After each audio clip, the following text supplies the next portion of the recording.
لمس جانا از قلم لائبہ خان قسط نمبر 7۔ نہیں نہیں، میں اس سے نکاح کیسے کر سکتی ہوں؟ میں تو اس سے اتنا ڈرتی ہوں، ہم دونوں کا تو زندگی بھر ایک دوسرے کے ساتھ گزارا ہی نہیں ہو سکتا۔ کہاں وہ اتنے باڈی بلڈر کھڑوس اور غصہ ہمیشہ ناک پر سجانے والا، اور کہاں میں معصوم سے بالکل بھی اس سے نکاح نہیں کروں گی۔ لیکن کیا کروں، منع کیسے کروں گی؟ عنایہ خان زادی مختلف سوچیں سوچ رہی تھی کہ اچانک ہی اس کے دماغ میں آئیڈیا آیا کہ ہاں، اگر بھائی اور پھر بابا مجھ سے رضامندی پوچھنے کے لیے آئیں گے تو میں انکار کر دوں گی۔ ہاں، یہی ٹھیک رہے گا۔ ویسے بھی میں اس کھڑوس کے ساتھ بالکل بھی زندگی نہیں گزار سکتی، اور عمر بھر تو وہ مجھ سے اتنے بڑے ہیں اور میں تو چھوٹی ہوں، اور ابھی میں نے ڈاکٹر بھی تو بننا ہے، بہت ساری پڑھائی بھی تو کرنی ہے، اسی لیے میں ان سے نکاح نہیں کروں گی۔ عنایہ نے رات سے یہ بات جب سے سنی تھی تب سے ہی وہ پریشان ہو رہی تھی۔ اب جا کر اس بات کا حل نکلا تھا، اور تقریباً صبح ہو گئی تھی، تو اسے 3 گھنٹے تو اس نے اپنی پڑھائی میں ہی صرف کر دیے تھے، اور اب صبح ہونے والی تھی۔ اسے کالج جانا تھا، لیکن اسے شدید نیند بھی آ رہی تھی، لیکن کالج جانا بھی ضروری تھا کیونکہ آج اس کے بہت امپورٹنٹ ٹیسٹ ہونے والے تھے، اس کو مس ہرگز نہیں کر سکتی تھی۔ اسی لیے جلدی فوراً سے اٹھی اور ٹائم دیکھا تو 6 بج رہے تھے۔ سب سے پہلے باتھ روم جا کر وضو کیا، اور پھر باہر آ کر جائے نماز بچھا کر فجر کی نماز ادا کی۔ اس کے بعد اپنے کالج کا یونیفارم چینج کرنے کے بعد اپنے الجھے بالوں کو سلجھایا، ساتھ ہی چہرے پر کریم لگا کر اور آنکھوں میں کاجل ڈال کر بالوں کی اونچی پونی بنائی، دوپٹے کو اچھی طرح سے سیٹ کیے۔ وہ اپنا بیگ اٹھا کر کندھے پر رکھا اور دوبارہ سے ٹائم دیکھا تو اب 7 بجنے میں 10 منٹ باقی تھے۔ 7:30 تک وہ ناشتہ کر لیتی ہے، اس کے بعد اس کا لالا اسے کالج چھوڑنے جائے گا۔ یہی سوچ لیتے ہوئے وہ نیچے ڈائننگ ٹیبل کی طرف چلی گئی تھی۔ وہ نیچے ڈائننگ ٹیبل پر آئی تو وہاں پر کوئی بھی نہیں تھا۔ اس کی مورے نائلہ بیگم کچن میں پلازمین کے ساتھ ناشتہ تیار کروا رہی تھی۔ مورے، مجھے بھی ناشتہ دے دیں، پھر میں نے کالج جانا ہے۔ عنایہ خان زادی نے ٹیبل پر بیٹھتے ہی اونچی آواز میں اپنی مورے کو آواز دی تھی، اور ساتھ ہی وہ اپنا موبائل نکال کر اس میں اسکرولنگ کرنے میں مصروف ہو گئی تھی کیونکہ ابھی ناشتہ بننے میں دیر تھی۔ ملیار خان زادہ، جس کا آج صبح ہی صبح ایک بہت ہی امپورٹنٹ کیس پولیس اسٹیشن میں آ گیا تھا، اس لیے وہ جلدی اٹھتے ہوئے پولیس اسٹیشن کی طرف اسلام آباد جانے کے لیے نکل رہا تھا۔ لیکن ڈائننگ ٹیبل پر اکیلے عنایہ کو بیٹھا دیکھ کر اس نے سوچا کہ کیوں نہ بات کر لی جائے، اور ویسے بھی اس کے بعد وہ رات میں حویلی آنے والا تھا، اور تب تک شاید عنایہ سو جاتی۔ مجھے تم سے بات کرنی ہے، میرے ساتھ چلو، ملیار خان زادہ نے عنایہ خان زادی کے پاس جا کر دھیرے سے اسے مخاطب کیا تھا۔ وہ نہیں چاہتا تھا کہ کچن میں کھڑی اس کی تائی سن لے۔ عنایہ خان زادی نے اپنے کان کے پاس اتنی گھمبیر آواز سنی تو ایک پل کے لیے اس کے ہاتھ لرزے تھے۔ موبائل یوز کرتے ہوئے اگلے ہی پل خود کو مضبوط بناتے ہوئے سوچا تھا کہ وہ کھا تھوڑی نہ جائیں گے، اور ویسے بھی یہاں پر اس کی موریں بھی موجود تھیں۔ مجھے آپ سے کوئی بھی بات نہیں کرنی، عنایہ خان زادی نے ہمت کرتے ہوئے ملیار خان زادہ سے کہا تھا، لیکن وہ کہاں واقف تھی کہ ابھی اس کی یہ ہمت بھاری پڑ سکتی تھی، اور شاید وہ اس پر بھاری بھی پڑ گئی تھی۔ ملیار خان زادہ نے اگلے ہی پل اس کا ہاتھ پکڑا اور اسے کہتے ہوئے حویلی کی بیک سائڈ پر لے کر چلا گیا تھا۔ ویسے بھی صبح کا ٹائم تھا، کوئی بھی نہیں تھا، اور حویلی کی بیک سائڈ تو ویسے بھی سنسان پڑی ہوتی تھی۔ عنایہ تو اس کے حصار میں کانپ کر رہ گئی تھی۔ اس نے دل ہی دل میں سوچا کہ اس نے یہ جملہ بولا ہی کیوں تھا۔ پوری طرح سے کانپتے ہوئے اس کا پورا چہرہ پسینے سے تر ہو چکا تھا، ہاتھ پیر اس کے لرزنا شروع ہو گئے تھے۔ نہ جانے سامنے والی کی پرسنالٹی میں ایسی کیا بات تھی کہ وہ عنایہ خان زادی کو کانپنے پر مجبور کر دیتا تھا۔ بیک سائڈ پر لا کر ملیار خان زادہ نے اس کا ہاتھ چھوڑا اور گھور کر اس کی طرف دیکھا تھا۔ اب بتاؤ، بات سننی ہے میری یا نہیں؟ ملیار خان زادہ جانتا تھا اب بتاؤ، بات سننی ہے میری یا نہیں؟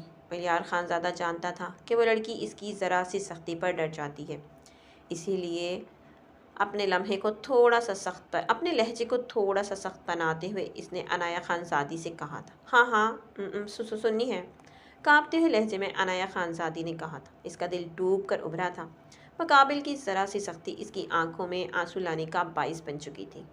سرخ سفید چہرے پر آنسو پھیلتا ہوا اس کی تھوڑی تک آیا اور تھوڑی سے نیچے گرنے سے پہلے ہی ملیار خانزادہ نے نیچے اپنی ہتھیلی پھیلا رکھی تھی تو وہ آنسو ملیار خانزادہ کی پھیلی ہتھیلی پر گرا تھا۔ اس کا سرخ سفید چہرہ اس وقت ہر قسم کے میک اپ سے پاک، معصومیت لیے بڑی بڑی گرین آنکھیں، بالوں کی اونچی پونی بنائے اس سے کچھ شرارتی لٹیں اس کے چہرے کو چوم رہی تھیں۔ اس وقت ملیار خانزادہ کے دل میں عجیب سا ادھم مچا گئی تھی۔ اس کے پتلے سے ہونٹوں کو دیکھ کر بری طرح سے ملیار خانزادہ کے گلے میں گلٹی ابھر کر معدوم ہوئی تھی۔ بے اختیار ہی اسے اپنے گلے میں کانٹے سے چبھتے محسوس ہوئے، لیکن سامنے معصوم لڑکی پر اس کا کوئی بھی حق نہیں تھا جس کی وجہ سے وہ اسے چھو پاتا۔ بری طرح سے بے چین ہوتے ملیار خانزادہ نے اس کی طرف سے اپنا رخ موڑتے اپنے بالوں میں بے بسی سے ہاتھ پھیرا تھا۔ میری بات سنو، جب تمہارے بابا یا پھر تمہارا بھائی تم سے نکاح کی رضامندی پوچھنے کے لیے آئے تو تم ہاں کرو گی۔ سمجھ رہی ہو نا میری بات کو کہ میں بولنا کیا چاہ رہا ہوں؟ ملیار خانزادہ نے گھور کر اس کے جھکے ہوئے سر کو دیکھا تھا تو وہ اس کی طرف آنکھیں اٹھا کر بھی نہیں دیکھ رہی تھی۔ خیر یہ سب تو بعد میں طے ہو جانا تھا، پہلے اس کا نکاح کے لیے رضامندی ظاہر کرنا زیادہ ضروری تھا۔ میں رضامندی نہیں دوں گی۔ ہمت کرتے ہوئے عنایہ خانزادی نے صرف اتنا ہی کہا تھا۔ وہ نہیں چاہتی تھی کہ اس کا فیوچر برباد ہو جائے۔ ایک بار اگر نکاح ہو گیا تو ظاہر سی بات ہے پھر اس کی شادی بھی ہو جائے گی، لیکن وہ پہلے ڈاکٹر بننا چاہتی تھی، اس کے بعد وہ شادی کرنا چاہتی تھی۔ ابھی تو شادی دور دور تک اس کے ذہن میں نہ تھی۔ کیوں نہیں دو گی تم رضامندی؟ کیا خرابی ہے مجھ میں؟ کیا خامی؟ ملیار خانزادہ کو تو غصہ ہی آ گیا تھا۔ اس کا عشق اس کے سامنے کھڑا اس سے نکاح کے لیے رضامندی ظاہر نہیں کر رہا تھا۔ اس سچویشن میں غصہ نہ آتا تو کیا ہوتا؟ ملیار خانزادہ نے غصے سے اس کا بازو زور سے اپنے ہاتھ میں جکڑا تھا کہ عنایہ خانزادی سسک کر رہ گئی تھی۔ آنسو جو آنکھوں میں ہی ٹھہرے ہوئے تھے، بازو کے درد کو برداشت نہ کرتے ہوئے وہ گالوں پر دوبارہ سے بہہ گئے تھے۔ پلیز چھوڑیں، درد ہو رہا ہے، عنایہ خانزادی نے کانپتے ہوئے لہجے میں ملیار خانزادہ سے کہا، اور اس کی سرخ آنکھوں میں آنسوؤں کو دیکھتے ملیار خانزادہ تڑپ اٹھا تھا۔ لیکن اگر وہ اس وقت عنایہ خانزادی پر نرمی دکھا دیتا تو ظاہر سی بات تھی کہ وہ زندگی بھر کے لیے اس کے ہاتھوں سے نکل جاتی، اور اگر ایک بار اس نے نکاح کے لیے اپنی رضامندی ظاہر نہیں کی تو اس کے بعد شاید اس کے بابا اور بھائی کبھی بھی نہیں مانیں گے۔ ملیار خانزادہ کا یہی سوچنا تھا، اگر تم رضامندی ظاہر نہیں کرو گی اپنے بابا کے سامنے تو ظاہر سی بات ہے کہ میں تمہیں کڈنیپ کر لوں گا اور اس کے بعد میں تم سے نکاح کر لوں گا۔ نکاح تو میں تم سے ہر حال میں کروں گا، لیکن کڈنیپ کرتے ہوئے تمہارے بابا کی جو بدنامی ہوگی اس کو تم خود ہی سوچ سکتی ہو۔ ملیار خانزادہ نے صرف اسے ڈرانے کے لیے ہی کہا تھا تاکہ وہ اپنی رضامندی ظاہر کر لے نکاح کے لیے۔ عنایہ اس کے ارادے جان کر بری طرح سے آنکھوں میں بے یقینی لیے اس کی طرف دیکھ کر رہ گئی تھی۔ کیا وہ اتنا گھٹیا انسان تھا کہ اگر وہ اسے نکاح کے لیے اپنی رضامندی ظاہر نہ کرتی تو وہ اس کو کڈنیپ کر دیتا؟ اسے بالکل بھی یقین نہیں آ رہا تھا۔ آپ ایسا کچھ بھی نہیں کریں گے۔ عنایہ نے خوف سے بری طرح سے کانپتے ہوئے ملیار خانزادہ سے کہا تھا، میں بالکل ایسا ہی کروں گا اگر تم نے نکاح کے لیے اپنی رضامندی ظاہر نہیں کی تو۔ ملیار خانزادہ نے اس کی آنکھوں میں بے یقینی کو دیکھتے ہوئے دکھ سے کہا تھا، لیکن لہجے کو مضبوط بھی بنایا تھا، ٹھیک ہے آپ کچھ بھی ایسا مت کرنا، میں نے کہا کہ میں رضامندی ظاہر کروں گی اور اب آپ سے ہی نکاح کروں گی، لیکن آپ اس کے بعد ایسا کچھ بھی نہیں کریں گے۔ عنایہ خانزادی نے ملیار خانزادہ کو یہ قدم اٹھا کر اپنے عشق کے دل میں اپنے لیے بدگمانی کی ایک دیوار کھڑی کر چکا تھا۔ امید کرتا ہوں کہ تم بالکل ایسا ہی کرو گی اور اپنی رضامندی ظاہر کرو گی۔ رات ڈیوٹی سے واپس آ کر میں بابا سے تمہاری رضامندی کی بات کروں گا، پھر انشاءاللہ کل ہم نکاح کریں گے۔ ملیار خانزادہ نے اس سے کہا اور ساتھ ہی اس کی طرف دیکھے بغیر بیک سائڈ سے ہی حویلی سے نکل گیا تھا، پولیس اسٹیشن کی طرف۔ پیچھے عنایہ خانزادی بیک سائڈ پر زمین پر بیٹھے پھوٹ پھوٹ کر رونا شروع ہو چکی تھی۔ کیسی بے بسی تھی، کیسا خوف تھا، کیسا ڈر تھا کہ وہ کچھ کر ہی نہیں پا رہی تھی۔ نہ کسی سے وہ کچھ شیئر کر سکتی تھی اور نہ ہی خود اس میں اتنی ہمت تھی کہ وہ کچھ کر پاتی۔ گڑیا، گڑیا کہاں ہو تم؟ کالج نہیں جانا کیا تم نے؟ بے ساختہ ہی اسے اپنے بھائی عارش خانزادہ کی آوازیں سنائی تھیں، تو جلدی سے اپنے پورے آنسو سے تر چہرے کو صاف کرتے ہوئے اپنے بھائی کی طرف گئی۔ بھائی میں یہاں ہوں، چلیں چلتے ہیں کالج، آج میرا بہت امپورٹنٹ ٹیسٹ ہے، عنایہ خانزادی نے اپنے لہجے کو حشاش پشاش بناتے ہوئے کہا تھا۔ وہ بالکل بھی اپنے فیورٹ بھائی کو اداس نہیں کر سکتی تھی اور نہ ہی ان کا سر جھکا ہوا دیکھ سکتی تھی۔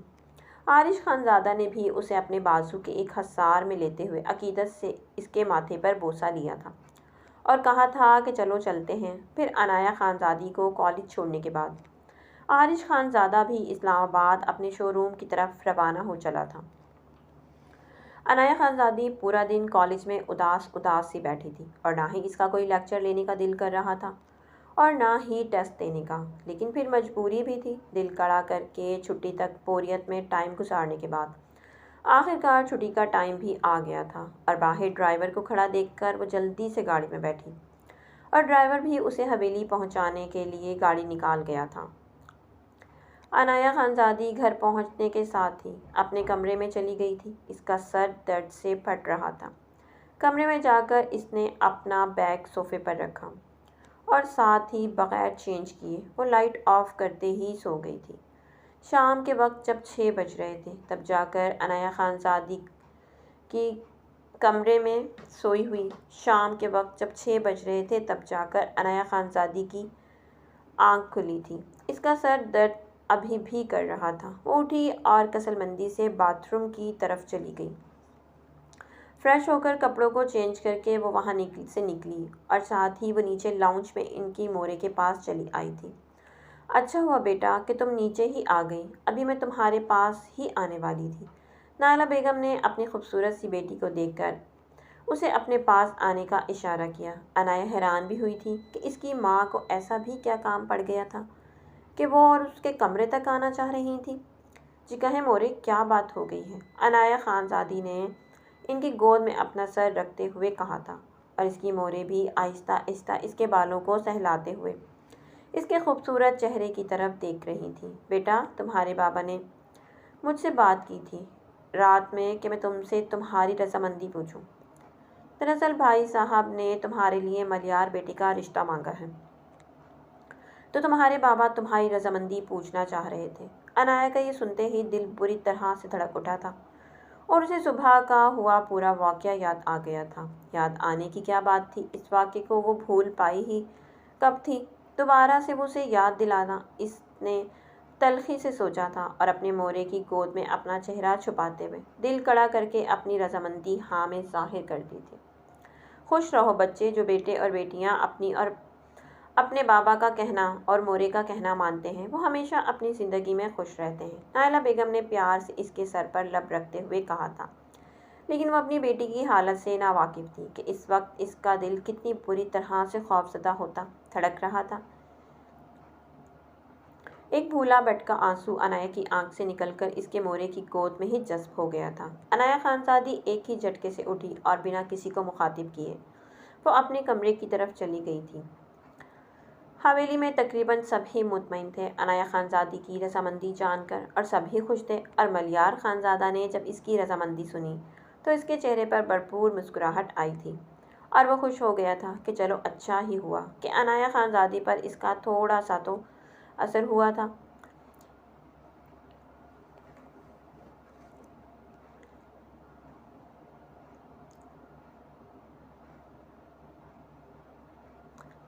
حویلی میں تقریباً سبھی مطمئن تھے عنایہ خانزادی کی رضامندی جان کر اور سبھی خوش تھے، اور ملیار خانزادہ نے جب اس کی رضامندی سنی تو اس کے چہرے پر بھرپور مسکراہٹ آئی تھی اور وہ خوش ہو گیا تھا کہ چلو اچھا ہی ہوا کہ عنایہ خانزادی پر اس کا تھوڑا سا تو اثر ہوا تھا۔ اور ملیار خانزادہ نے سب کو اس بات سے واضح بھی کر دیا تھا کہ اس کو کل ہی نکاح کرنا ہے اپنا، اور سب تقریباً بوکھلا کر رہ گئے تھے اس کی بات سن کر، کیونکہ اتنے کم وقت میں تیاریاں کیسے ہو پاتی۔ سبھی تقریباً پریشان تھے، لیکن ملیار خانزادہ کو اپنی ضد سے کوئی پیچھے ہٹا نہیں سکتا تھا۔ بھلا اب سبھی تقریباً پوری حویلی والے سر پر دوڑتے کل کے نکاح کی تیاری میں مگن ہو چکے تھے۔ تو میرے پیارے ریڈرز، امید کرتی ہوں کہ کہانی آپ کو اچھی لگی ہوئی۔ کہانی اگر اچھی لگی تو کمنٹ باکس میں اپنی قیمتی رائے کا اظہار ضرور کیجیے گا۔ ملتے ہیں نیکسٹ کہانی کے ساتھ۔